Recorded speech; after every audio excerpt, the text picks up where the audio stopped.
guys, good afternoon. One more week online. I guess you all must be very happy. Hmm?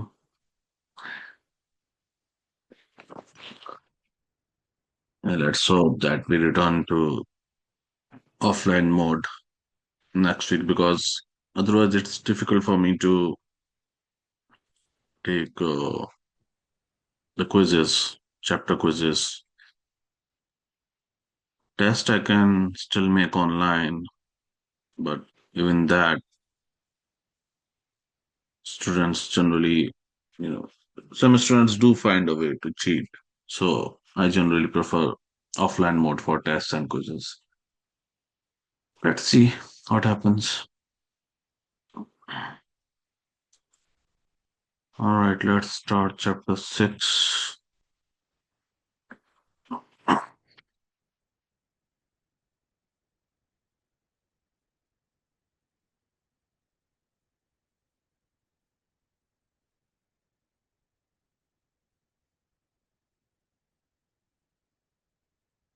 So, chapter 6 is about trade theories. So, what do scholars have to say or have said in the past about international trade? That is chapter 6. So, first, let us see a bit of IB news. So, this was a tweet by President Biden um, on 30th November 2023. Now, practically, this tweet is okay, but technically, this tweet is incorrect. Can you find the mistake in this tweet? What is wrong? Why is technically this tweet incorrect? I mean, practically, yeah, you can say, yeah, it sounds okay, it looks okay, it's fine. But technically, if we go by definition, what is wrong in this tweet?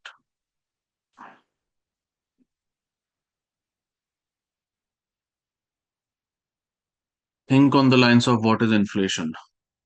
What is the definition of inflation?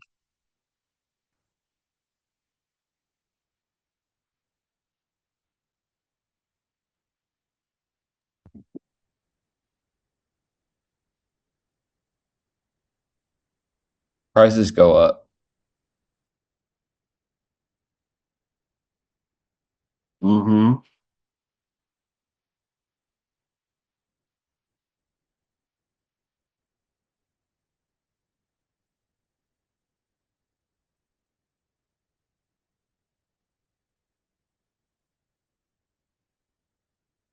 So, how? What is the exact definition? Like, if we have to give the formula of inflation, what it would be? The value of our dollar has less purchasing power.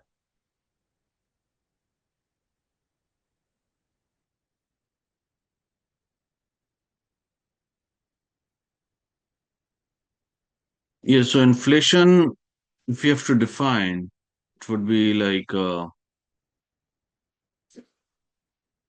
present price minus previous price, right? Present price minus previous price upon previous price.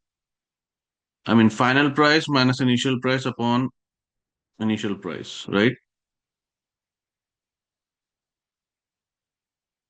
When we say that inflation is 2%, 3%, 1%, what does that mean? That the increase in price is 1%, 2%, or 3%, right?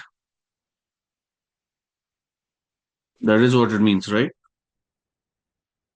So if the inflation decreases from 3 to 2%, it basically means that the increase in price is now slower or lesser, but it is still increase in price. If the inflation has come down from 1% to 0.1%, it basically means that the prices are increasing at a slower rate now, but they are still increasing. You get what I mean? For the prices to decrease, the inflation has to be negative, right? When the inflation would be negative, it would mean that the final price is lesser than the initial price, according to the formula, right? So only then would the prices actually come down from what they were earlier, right? So, I mean, that is a bit of too much nitty gritty or nuance, you can say, but that is what is wrong with this tweet.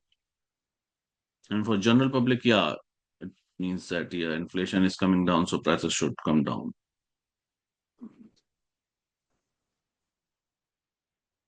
Then this was interesting to see that because of the US-China trade war,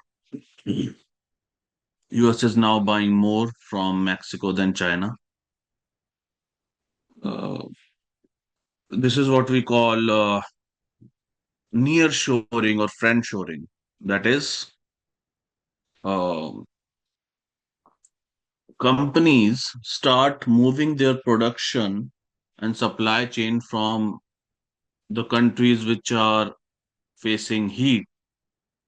In this case, it is China, and they start moving their production and supply chain from those countries to friendly countries.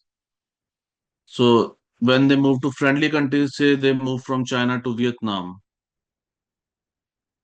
or China to India or Philippines, then it would be called friend shoring. But if they move from China to Mexico, it is not just friend shoring, it is also near shoring. That you brought the supply chain and production to a nearby country, to a close country geographically, so that there are less risk. There is less risk of your supply chain getting disrupted due to sanctions or tariffs and all.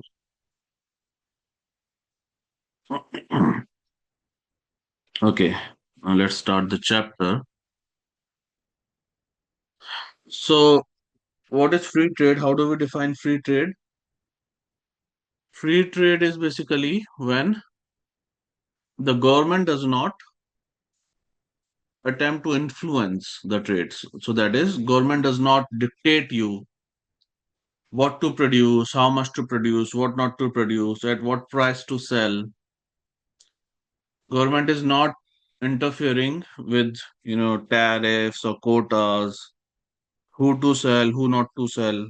Basically, the less the government intervention is, the more the trade is free, right? So that is what we call free trade, and we know that international trade has risen multifold in the last 100 years, and it has helped everyone. All the countries have gained from it. Rich countries have become richer, poor countries have become rich, or are becoming richer. Um, uh, they are at least their poor class is rising from lowest strata of the society to middle class. Middle class is becoming upper middle class or rich class. So it has helped everyone.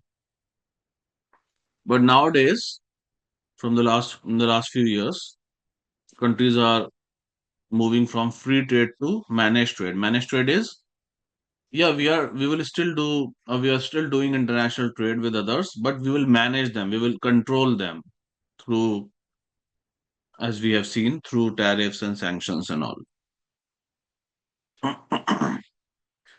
So there are two kinds of theories in international trade. One is country based classical theories, which were focused on explaining the trade in inter-industry trade between countries. because at that time, 500 years ago, 400 years ago, the trade was mostly between countries, and there was less presence or prominence of MNCs, multinational corporations, right? So the unit of analysis was mainly country and the product, and it was most of the trade was in undifferentiated products. What are undifferentiated products? Like food grains, oil, right? Spices. Those were undifferentiated products which could be sold to a broader market base. And customers also cared less about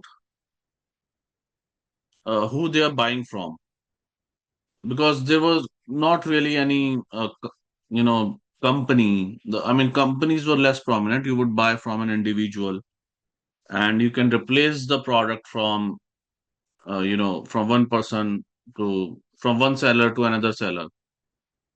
It's like buying bread or fruits nowadays. When I go to a grocery store to buy bread or fruit, I hardly care about the tag on the bread, like which company I'm buying it from. For me, all the breads are kind of same. Whichever is cheaper, I would just pick that up. Or same for fruits. Whichever is cheaper, I will just pick that up. uh, the brand of the product matters less to me. So that is the same with undifferentiated products. They are also called mass products, right? Because they are sold in mass. Differentiated products are like cars, laptops, and all. You pay attention to what you are buying, whether you want to buy a MacBook or you want to buy non-Apple product. When you buy a phone, you would look whether you want to buy an iPhone or an Android phone, which brand car you want to buy. They're differentiated products. The brand matters, the company matters to you. That is, those are in modern firm-based theories. When multinational firms rose, right? They are mostly used to explain intra-industry trade, right? So uh, we will see all these theories. So classical country-based theories were mercantilism, absolute advantage, comparative advantage, external lien. We will see all these theories one by one. So the oldest theory is mercantilism. Uh, it was developed in 16th century, and it's like the most intuitive thought that one thinks that we should only export and do not import, and that way we will become richer. But does that work? Is this how things really are in the real world? You can only export, you can keep exporting and do not import. Is that how you survive? No, No, that doesn't. Huh? I was What? just saying no. I don't think Yeah, so. why? Why? Because What is wrong? Hmm. if you're exporting everything, then you're not going to have anything coming in. You're not going to have enough resources.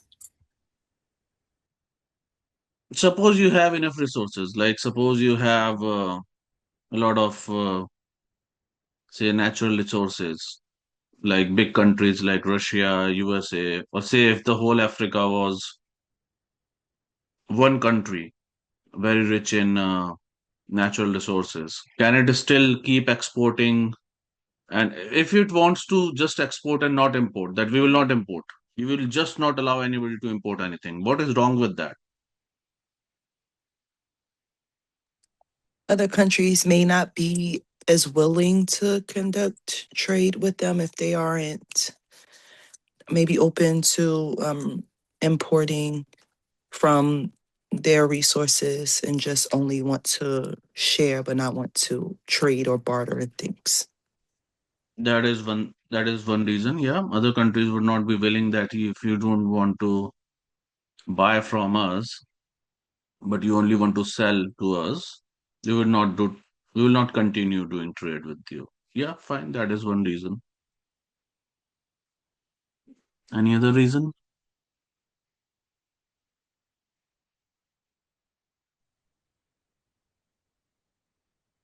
Do you hear me, Professor? Yeah, Jaime, yes.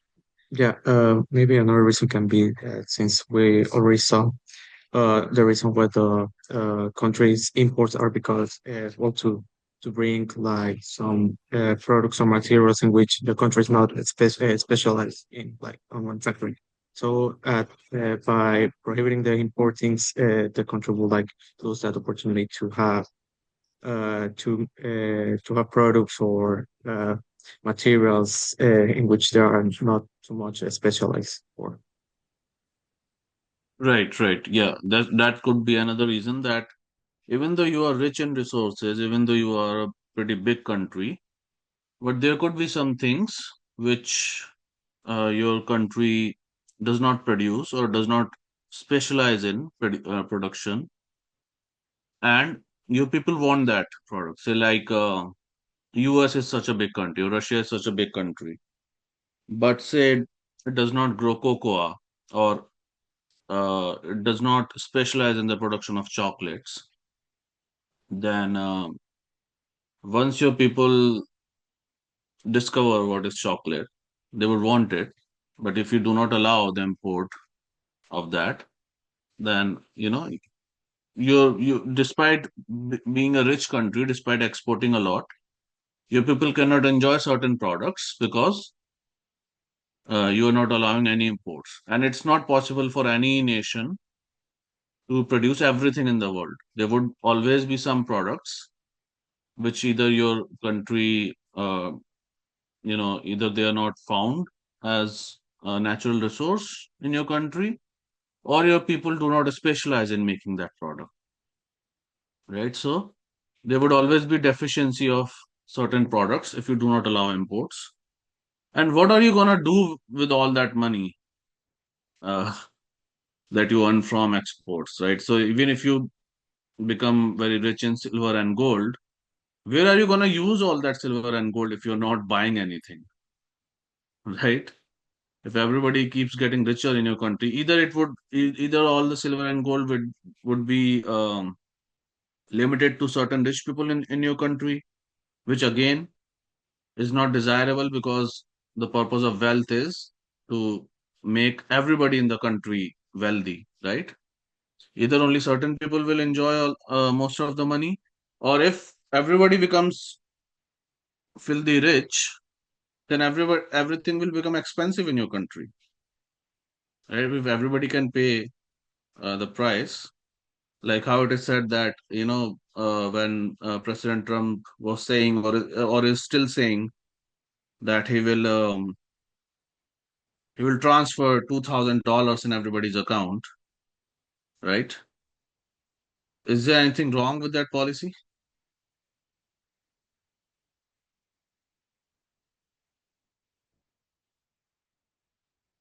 If everybody gets $2,000 in their account tomorrow, what is good or bad about that?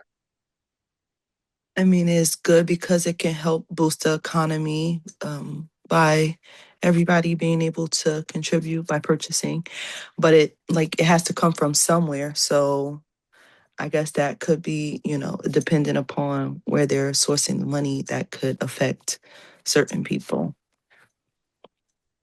Yeah, I think he claims that it would come from the earnings of tariffs, right?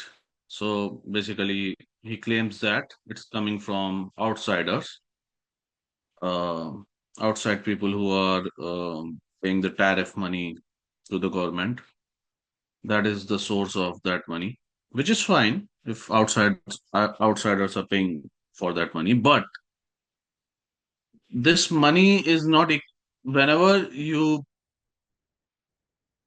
print money or produce money, it should come with an equivalent amount of production or service, right? If an equal amount of product or service is not being created for the money, then it just results in inflation. That is what happened in Zimbabwe, right? When they kept printing a lot of money that it would make everybody richer. But ultimately, what happened when everybody got a lot of money in their hands, it basically meant that prices will go up. It will result in inflation. If everybody gets $2,000 in their account tomorrow, and now the shopkeepers know that everybody has money to pay, then they would raise their prices because everybody can afford to pay the price, right? So it basically results in inflation.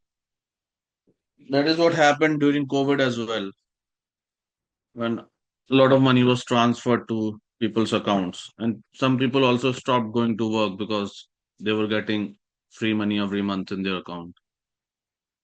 So that is what could happen if you just kept exporting and exporting, but you do not import, because there is only limited resource. There is only limited number of products in a country, right? So number of products that you can consume is limited, but everybody is getting richer and richer and richer. So demand will rise because people have more money, but supply of products is less, which will result in what? Inflation, right? So you need to import as well so that there are more products, more variety to buy from, and people can also have more number of options and products to buy, and they can also spend money on more number of things. So that would keep inflation in check, right? So mercantilism was, it sounds good, but it is problematic. Theory of absolute advantage. Then Adam Smith in 1776, in his book, The Wealth of Nations, he said that country is wasting its limited resources in making everything, the ones, even the goods that it is not good at, which decreases the wealth of the nation. The country will have an absolute advantage in making a product where it focuses on uh, the goods which it's best at, right? So every country has some expertise, maybe because that thing grows there. So the countries where cocoa grows, they will have expertise in making chocolates because cocoa grows only in those countries. Other countries it does not grow. So how would they make chocolates? Then US has expertise in making defense products, uh, automobiles, right? It has expertise in making entertainment parks, like Universal Studios, Disney, um, cutting edge IT products like you know the newest laptops, phones, which other countries also have. Like in automobiles, besides US, you can also name Germany and Japan. So every country has some expertise. But when it comes to say making shoes or making lower end products like tables, chairs, clothes, US cannot claim that it has the best expertise because maybe it can make a really good product, really good quality product, but other countries, say Vietnam or China, can make this almost the same quality good product, but at 1/10 the price. So according to Adam Smith, US should focus on making best phones, best automobiles, best defense products, but leave making textile to other countries because it is not the best at it. And it should leave making textiles to the countries who are best at it. That is what Adam Smith was trying to say. Okay. Let me show you the video. The Wealth of Nations is a book written by Scottish economist Adam Smith and first published in 1776. It is considered to be one of the most influential books in the field of economics, as it laid the foundation for modern economic theory. At its core, The Wealth of Nations is a book about capitalism and the free market. Smith believed that if individuals were allowed to pursue their own self-interests, the invisible hand of the market would guide them towards what is best for society as a whole.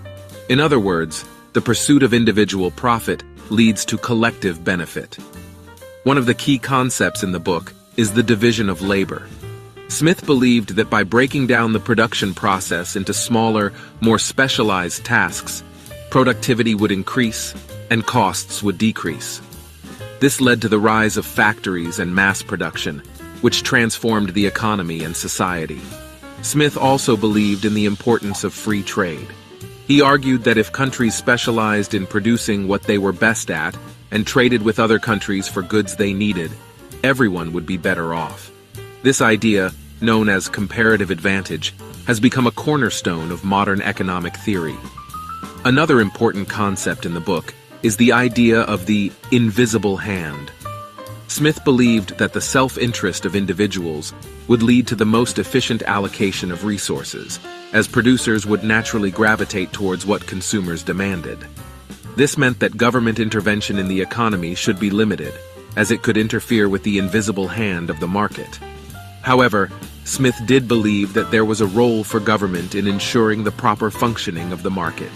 He advocated for the protection of property rights and the provision of public goods, such as roads and infrastructure. The Wealth of Nations also contains a detailed analysis of the factors that determine the price of goods and services. Smith argued that the price of a good should reflect its true cost, including the labor and resources required to produce it. He also noted that prices would adjust to ensure that supply and demand were in balance. Smith's analysis of the economy was heavily influenced by the mercantilist policies of his time. Mercantilism was a system of economic nationalism, where governments sought to increase their wealth by exporting more than they imported. Smith argued that this approach was misguided and that free trade was the key to prosperity. Despite its influence, The Wealth of Nations is not without its flaws. Smith's analysis was based on the assumption of perfect competition, which does not always hold true in the real world. He also failed to anticipate some of the negative consequences of industrialization, such as environmental degradation and income inequality. Despite these limitations, The Wealth of Nations remains a foundational text in economics. Its ideas about the importance of the free market, specialization, and comparative advantage continue to shape economic policy today.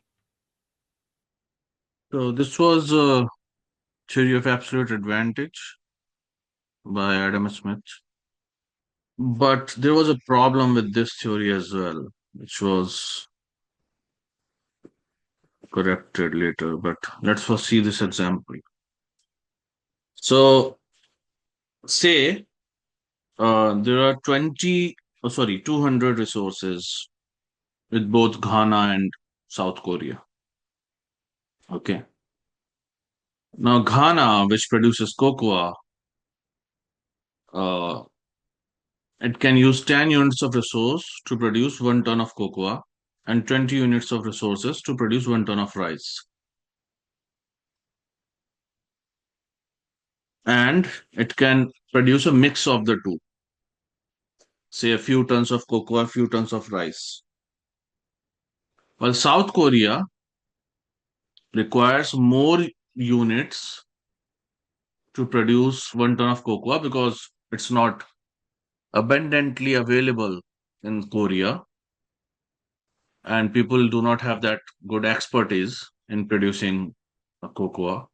But rice is abundantly available, so it requires just 10 resources to produce 1 ton of rice. Now, these resources would mean like able to grow, able to, the human labor required in producing everything, right? And South Korea also has the option of producing a mix of the two, however, how much amount it wants to produce cocoa and rice. Now, if they do not do trade with each other, Ghana would say produce 10 tons of cocoa and 5 tons of rice. While South Korea would produce 10 tons of rice and 2.5 tons of cocoa. Because 2.5 tons of cocoa means 100 units of uh, resources consumed, and 10 tons of rice also means 100 units of resources consumed. So 200 units of resources are consumed. But if they specialize according to Adam Smith's theory and focus solely on producing what they are good at or best at, then Ghana would produce 20 tons of cocoa. It would not produce any rice, and South Korea would produce 20 tons of rice. It would not produce any cocoa. And then they can trade 6 tons of cocoa for 6 tons of rice. What does that mean? It means that now Ghana has 14 tons of cocoa left, but it also has 6 tons of rice. Now, this much would not have been possible if it was producing both cocoa and rice. And South Korea would have 14 tons of rice left and 6 tons of cocoa, which again would not have been possible if it was only producing on its own and not doing any trade. So, by Adam Smith's logic, if each country specializes in the production of the good in which it has an absolute advantage and trades that for the other, then both countries gain, and hence trade is a positive sum game, right? Simple maths, nothing, no rocket science here. But what if I am good in producing multiple things? Like for example, till 40 or 50 years ago, US was the best in producing most of the things of the world. It was also producing the best textiles. It was also producing the best cars. It was also producing uh, the best electronic items at that time. It was also producing best household items, best infrastructure, everything, right? Uh, but then what should it focus on if other countries are not good at a lot of things? Because you have opportunity cost of doing things. You understand opportunity cost? What is opportunity cost? You might have taken economics 101 or something. It must have been taught to you.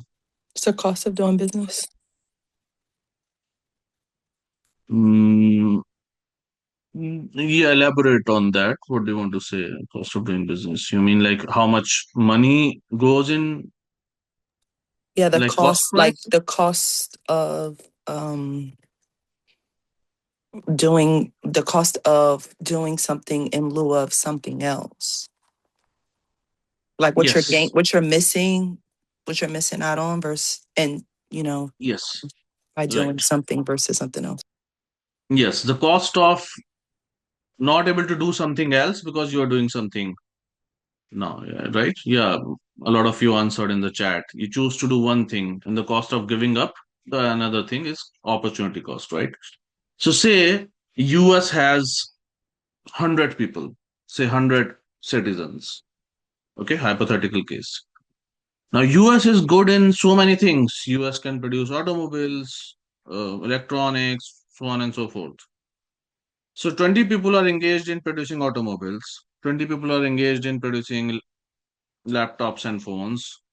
20 people are engaged in, I don't know, uh, civil engineering things or something, They're making the best maps, like architecture and all, so on and so forth. But now there are not enough people left who can make textiles, even though there are people in those 100 citizens who can make amazing textiles, say one of the best textiles in the world, but there would be some opportunity cost if they give up producing automobiles and start making textiles, right? They would miss on making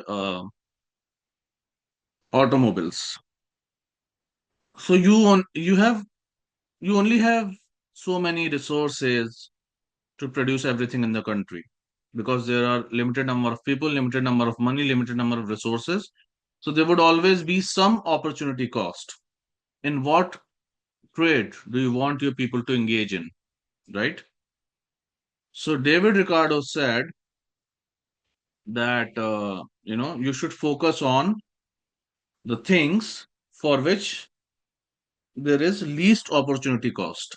That is, if people give up producing automobiles and start producing textile, the opportunity cost would be the price of the automobiles that they could have sold, which is very high because automobiles are expensive. One car gets sold for $20,000, $30,000. Opportunity cost would be very high. But if they give up producing textiles and they start producing automobiles, then the opportunity cost would be lower because textiles are, of course, cheaper, right? Even if they could have produced many textiles, like 100 shirts or 100 shoes, still it cannot compare with automobiles.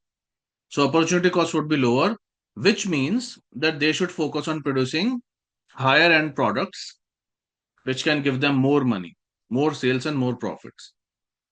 Like, say, I can teach, but I can also, I am a good teacher and I'm also a good lawn mower, but teaching would give me higher money, of course, per hour. Pay in teaching is higher than per hour lawn mowing, right? So according to David Ricardo, I should focus on teaching rather than lawn mowing, right? So he said that uh, even if US can produce goods, textiles very well, it should still outsource that, or leave that job to countries which can do comparatively, similar quality job or good job, but more efficiently at lower cost, like some Asian countries, and focus on producing things uh, through which it can earn more, which of course most of the advanced countries are doing nowadays. They are focused on high end products, and that is the issue. That is the whole backlash against globalization because the people in US and Europe who were doing blue collar jobs, who were doing these kind of jobs like producing textiles or lower end jobs, their jobs all went away to other countries. They lost, there are not enough jobs for them. And there would always be some people in the country who would not be that, so-called, skilled. I know this is not the best way to frame it uh, because everybody is skilled in some sense, but they would not be, they would not have been able to upskill themselves to the level of white collar jobs. There would always be some people in the economy like that, and they would be at a loss if the economy is mostly white collar focused. If the economy is mostly high end focused, then these people will lose the most, right? So that is why there is backlash against globalization, that we want manufacturing jobs again in US. Now it's a whole another debate that whether those jobs are getting affected by Asian countries or because of automation. Because due to AI, even white collar jobs are going away now. Even coding jobs are going away, right? So that is what David Ricardo said in his theory of comparative advantage.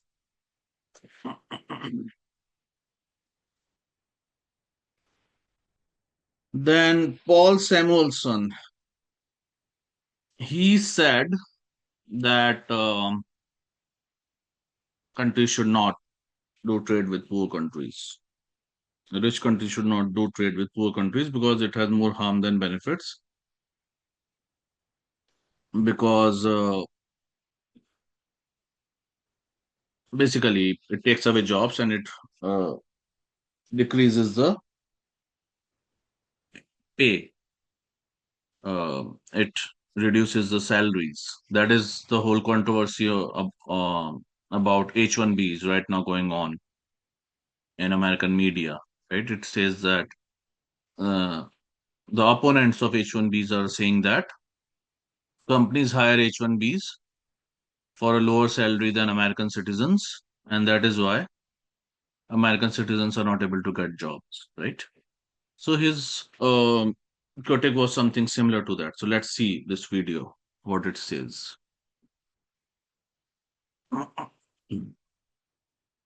What is globalization? We're talking about the movement of stuff across national borders, all kinds You can hear, right? Yeah. Yes. of stuff.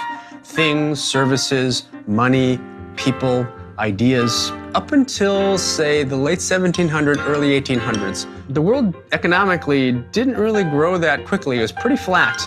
And then suddenly something happened. And we have this great surge in the quality of life of people in Western Europe and North America.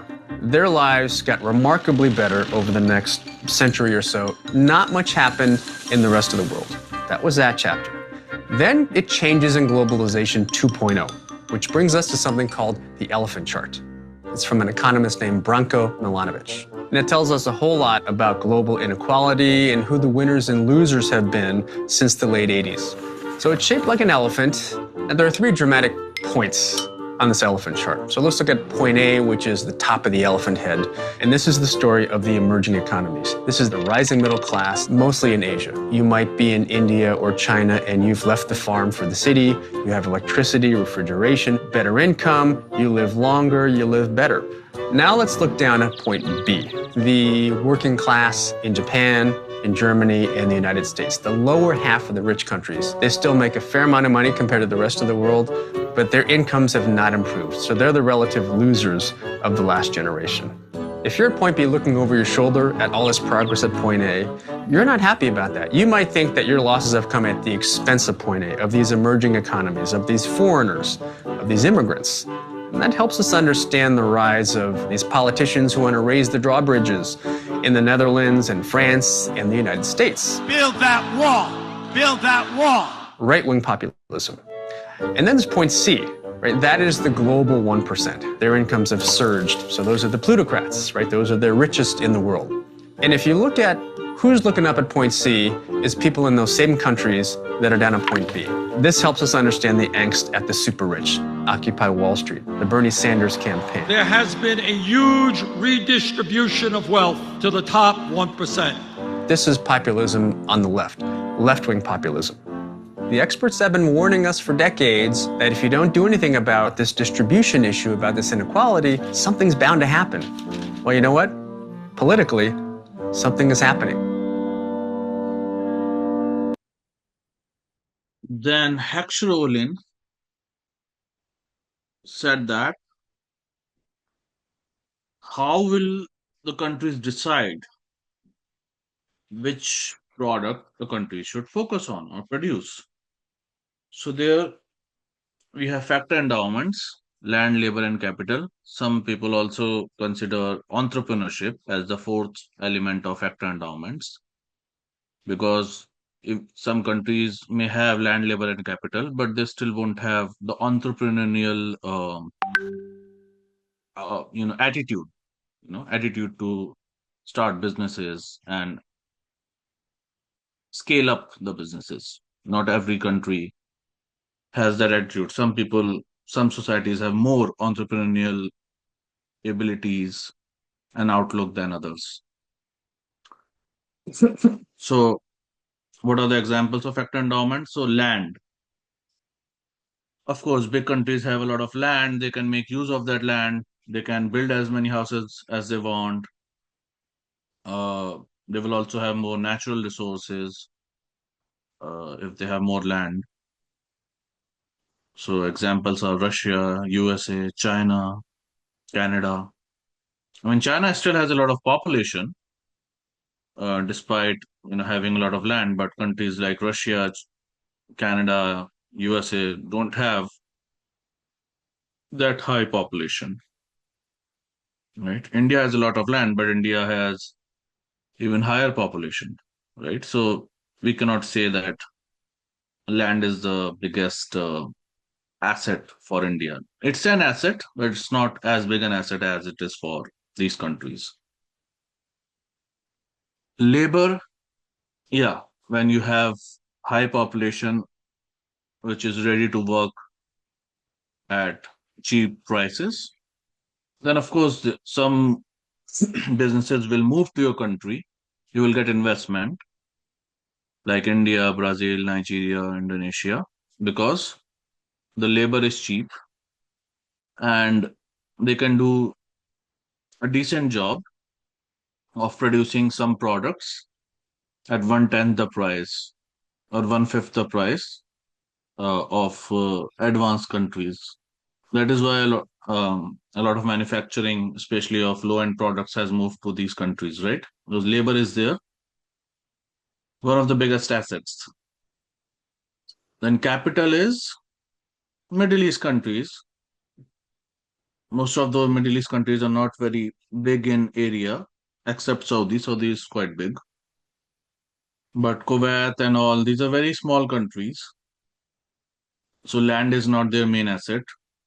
Labor is also not their main asset. They are native people were not very educated or skilled in a lot of jobs, but they had a lot of capital. They had a lot of money through oil, and that is how they have been getting investment. Especially UAE you know, has been trying to project its image as the next financial capital and the next tourism capital of the world. It's promoting Dubai very heavily. A lot of businesses are actually moving to Dubai. I personally know a few people who have been thinking of moving from US and Europe to Dubai, also because of tax benefits. Yeah. So capital is their main, endowment.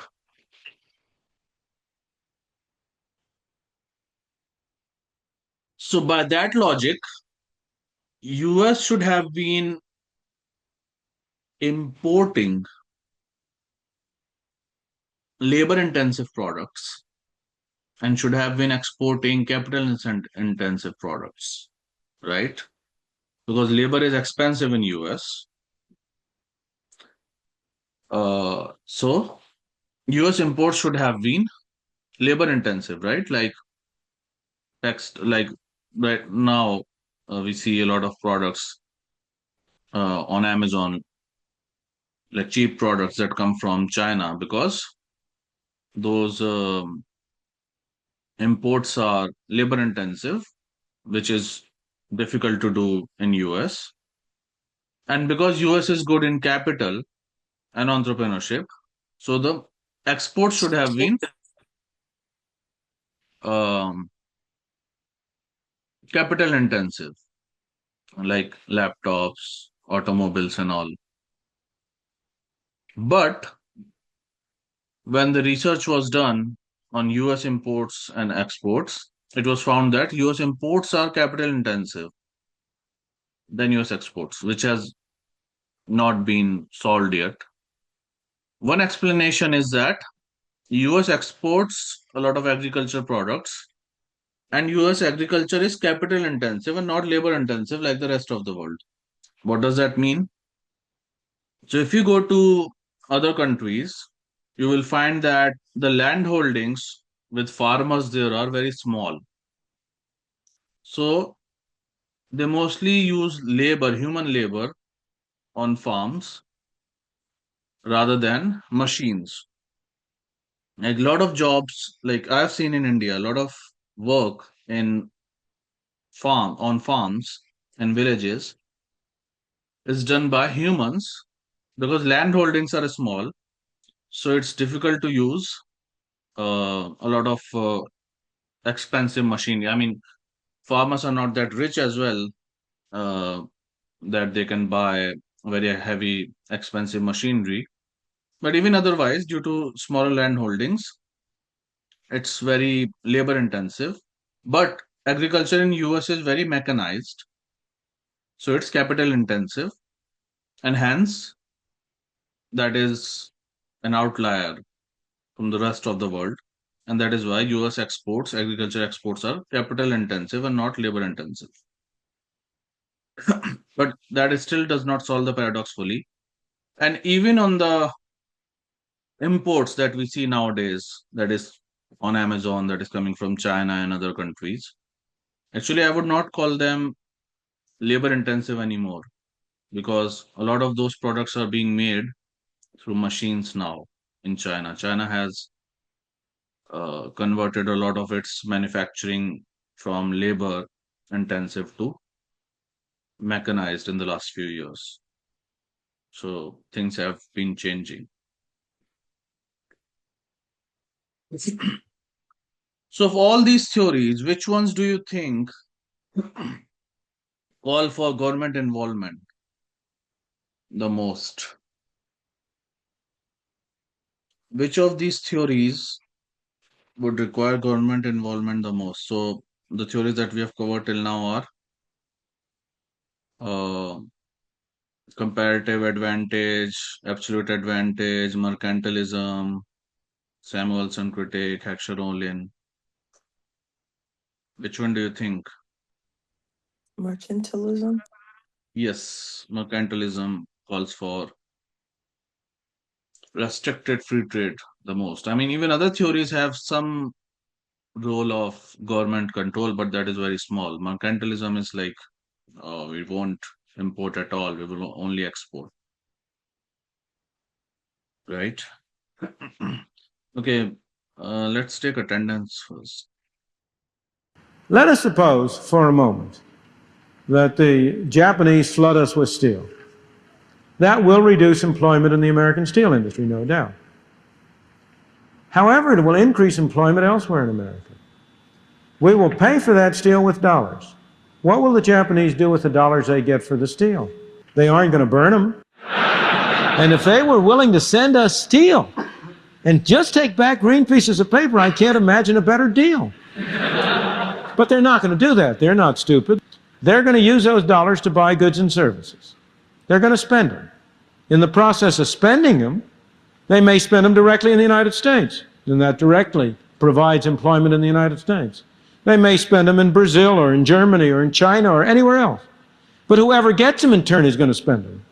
So the dollars that we spend for the steel will find their way back to the U.S. as demand for U.S. goods and services. Let us suppose. Okay, let's do this short case study. I hope you guys are working on US-China trade war. I will again repeat for like umpteenth time.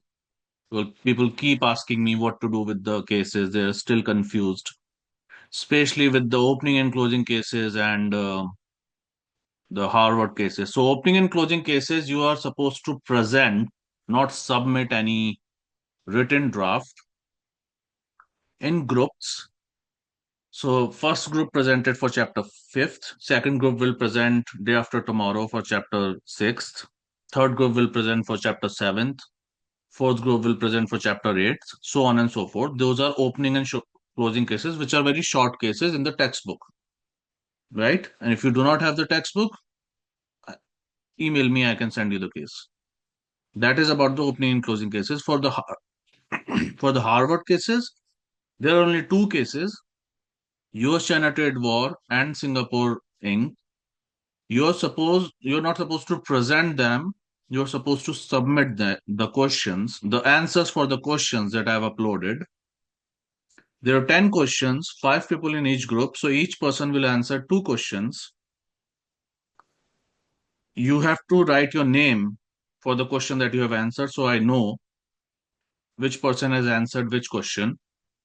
And then one person from the group can submit the PDF, right? So first, and you have to buy those cases. They're not in the textbook. They're like $4 or $5, something like that for each case. So about $9 to $10 for two cases. You can also buy in the group. So one person from the group can buy and then can share with each other. That way it would be just $2 per head.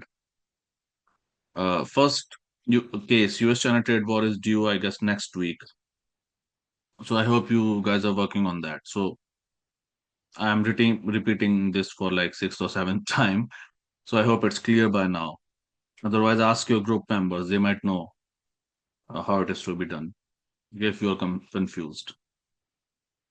So this case is okay. You read the case and then we'll discuss it. Okay. So, what is the problem here? What is the problem statement? What is the issue or the dilemma that Amul CEO is facing? Kimberly,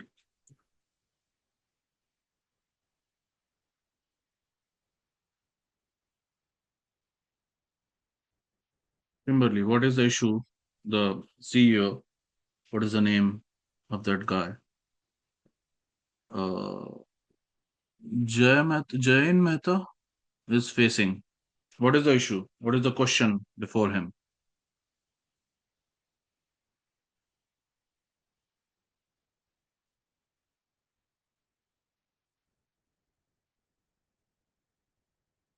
Kimberly, I'm asking you.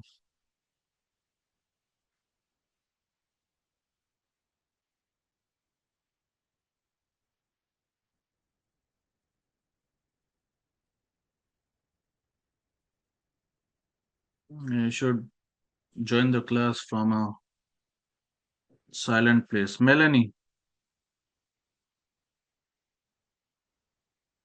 what is the problem statement here?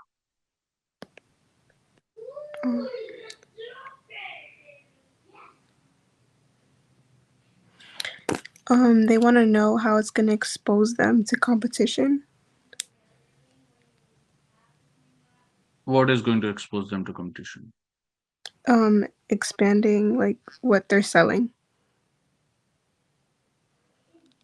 Okay. Connor, what is the issue that the firm is facing? Come on, guys. Either you are not there or you have some issue with your laptop and all. This is not done. You should be prepared for the class.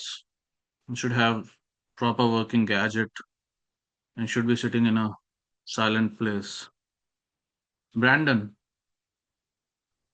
The dilemma is whether or not he's gonna like expand to different products, more products, or if he keeps wanting to stick with the same kind of identity for his brand. right. So, what do you think? What should he do? Henry, what should the CEO do? Should he expand into other categories or not?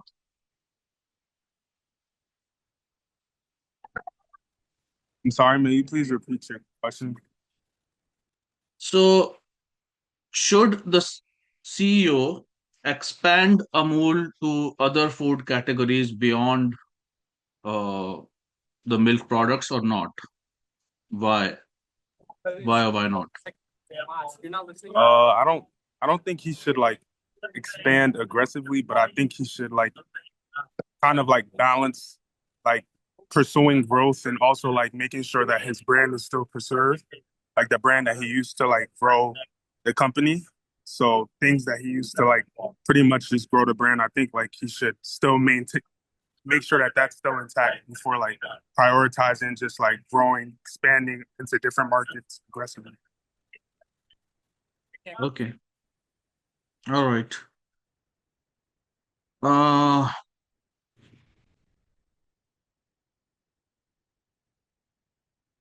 Okay, tell me what is the first planet, or how many planets do we have in our solar system? Alejandro, how many planets do we have in our solar system?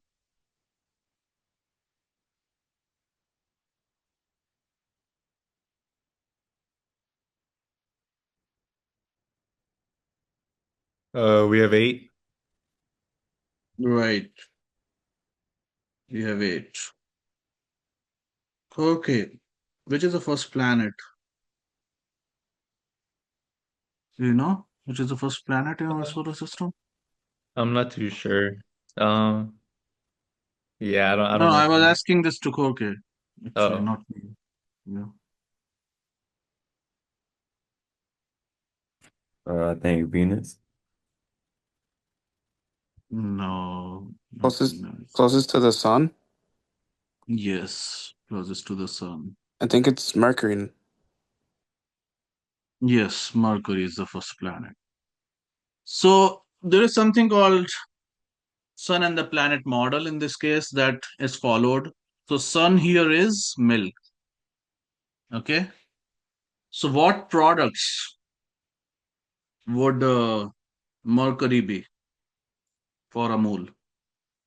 If sun is milk or milk is sun, then what products would be considered mercury? Maybe yogurt or ice Cheese. cream. Yeah. Not ice cream. Not ice cream. Cheese. Yeah, direct derivatives. Direct derivatives would be considered mercury, right? Yeah, but yes, direct derivatives, right? What is the second planet?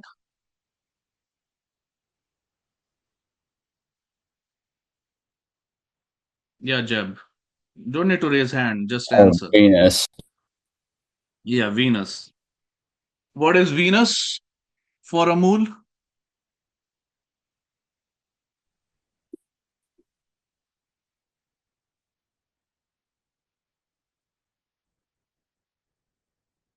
Here you can say ice cream and chocolate,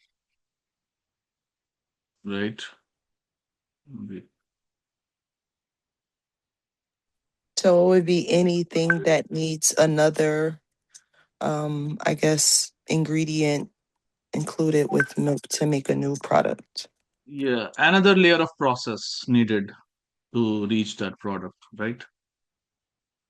What is the third planet? Earth. Third planet is Earth, right? Yeah. So what would be Earth for a mole?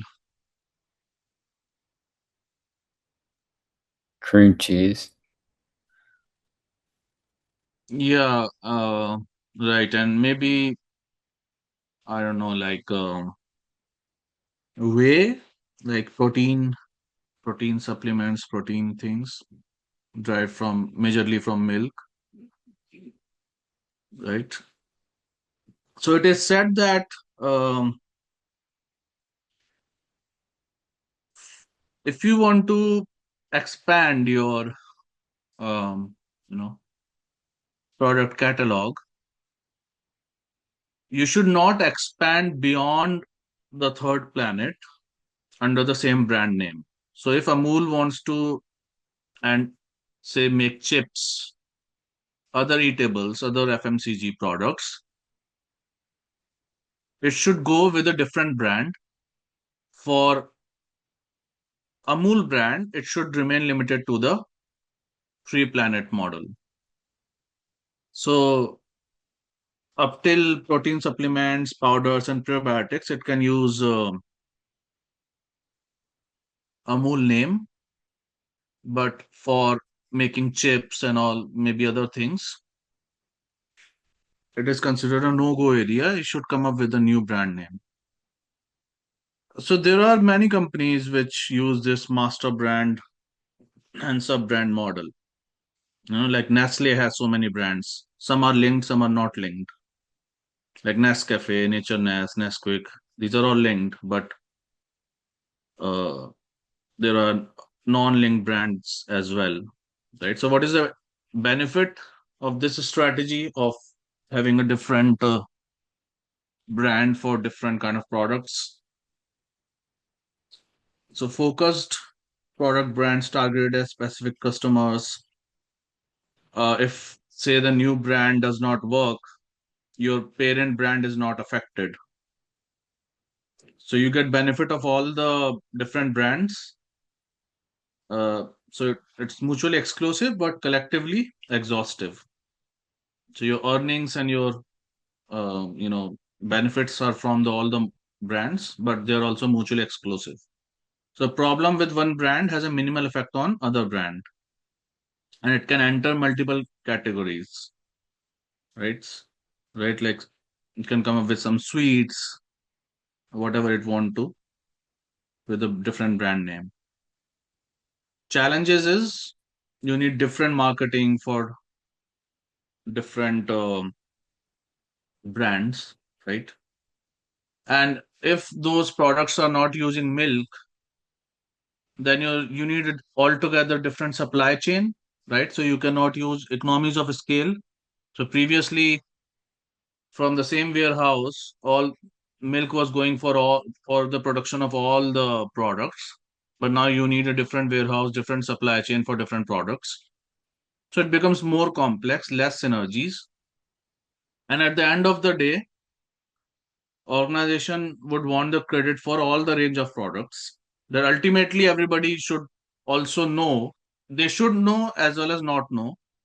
So they should not know if it's some negative event, but if all the brands are working well, then they should also know that all these different brands are actually a part of Amul, right? So it's kind of a tricky situation there. So that is how the Amul is supposed to work. Amul entered US as well, um, last year.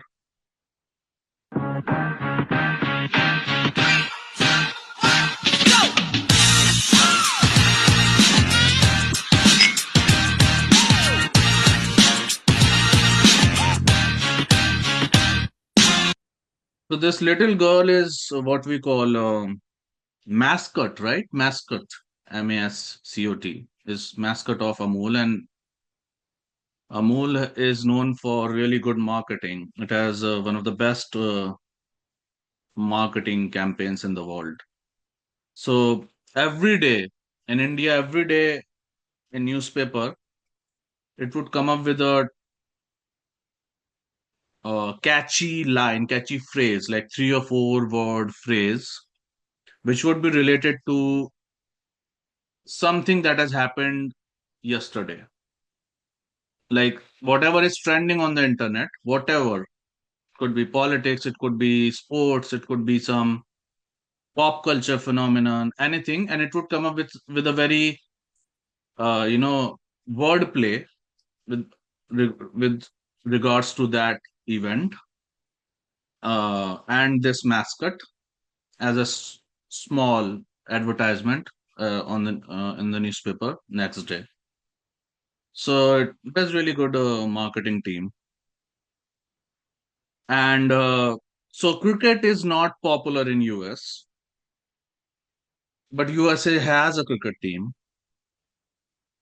And so there was this cricket World Cup 2 years ago, and Amul was going to enter US. So what Amul did, uh, US cricket team needed sponsors, and Amul also needed a foot in the door, like some entry uh, way, a way to enter US. So it decided to sponsor USA cricket team. So it was like a symbiotic relationship, a win-win situation for both, because the cricket team got sponsor and Amul also got a way to advertise itself in the US, because that World Cup was the 2024 World Cup took place in US and Caribbean islands, right? And following the Amul, other milk company in India, KMF Nandini, it also decided to sponsor Ireland and Scotland cricket teams for that World Cup, because Ireland and Scotland cricket teams are also very, not that prominent teams in cricket. They also needed a sponsor because uh, they're also just rising up in cricket. It's not that popular sport there. So it's again symbiotic relationship that, you know, Amul's rival company sponsored other cricket teams because it's a win-win situation for both. Right, I will stop here and we will continue with the modern theories, modern firm-based theories tomorrow, day after tomorrow. I mean.